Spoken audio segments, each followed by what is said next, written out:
It's been a couple of weeks since I spec'd these out, but I got the call this morning and finally got them in hand.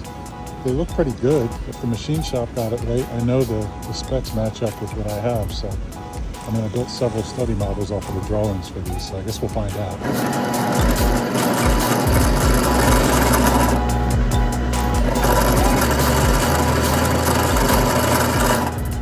So the way this works is the 4040 is going to replace the big square tubing in the back of the bench seat that I bolted to the frame of the bench seat. And then these brackets will attach to that. And then this 3030 attaches to the brackets. I designed it so the bracket itself takes some of the load. The way this is going to work is this part will be bolted to the back of the seat, and then the smaller 3030 is what supports the shelf. I mean, not only is it strong as hell, but it's so damn pretty. And it's probably gonna end up being about half the weight of the steel that I put in there. Maybe a little bit more than half because there's more mass in the aluminum, but it's lighter material. So I'm really, really happy with this. So I got this apart and I need to figure out exactly how long these are so I can get the aluminum cut to that exact dimension. I had assumed that these were 40 mil square tubes, but they're actually 38. And the way that I have them in here, they sit on top of the frame. The frame is sort of shaped like an L, like this. And so they sit down on top of the frame and then they bolt in through here. And that bolt falls pretty much to the center of the tube. Now, if these are only 38 mil and the T-slot is 40 mil, because this is 40-40, then I'm not sure if, I mean, it's possible that could create some complications here. So there's the old brackets, pretty ugly, but they did the trick. And here are the new brackets. I mean, come on, these things are a work of art. So if it turns out I can't use the 4040 because of the size difference I was talking about, I mean, it's not the end of the world because I have the structure in here already, so I can just bolt these to the frame that I already have. So that's it. This is the full system ready to go in.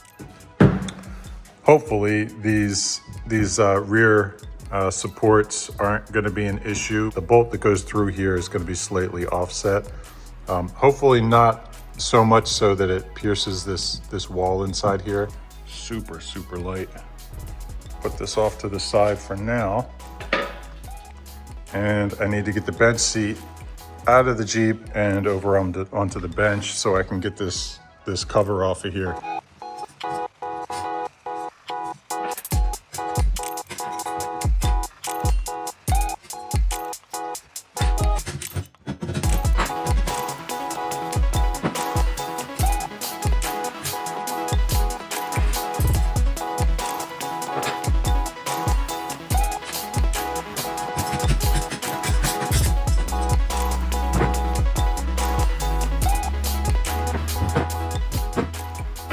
So back to the issue at hand, the fact that the square tubing is slightly smaller than the T-channel.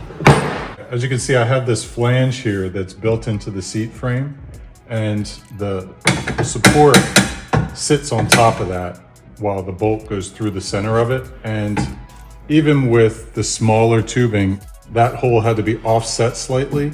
So you can imagine that when I go to put the bigger T-channel in, it exaggerates the problem that much more.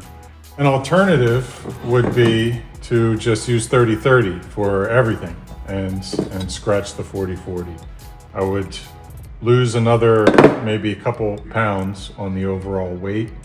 But I don't know. I mean, I designed the brackets to bolt to a 40-40, meaning the width. Another issue is that I have the 40-40 already pre-cut to the lengths I need, two of them ready to go. With the 30-30, I don't. This is about all I have left of the 30-30.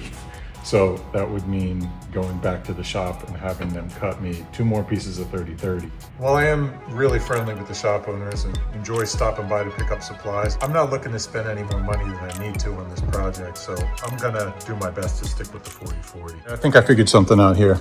This flange here overlaps this flange and is welded on the back side underneath here. It's welded. That little overlapping flange is actually the reason that the hole has to be off-centered. I had to make this hole off-centered in order to compensate for the support being raised up because of that flange. As you can see, the other hole is more or less on center because there's no flange back here. What I'm thinking is, instead of drilling a hole way off center of the channel to compensate for that difference in height, what I'm gonna do is just subtract the footprint of that flange from my T-channel. As you can see, down here, that bolt is pretty close to dead center. Close enough to where when I drill the hole through this center channel, it's not gonna break the wall inside the channel. All right, so that's the plan.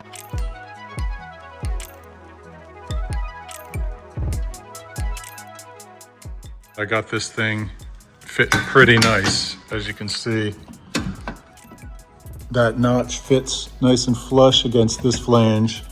And I actually notched it back a little bit more so I could add this plastic cap on the bottom just to make it cleaner.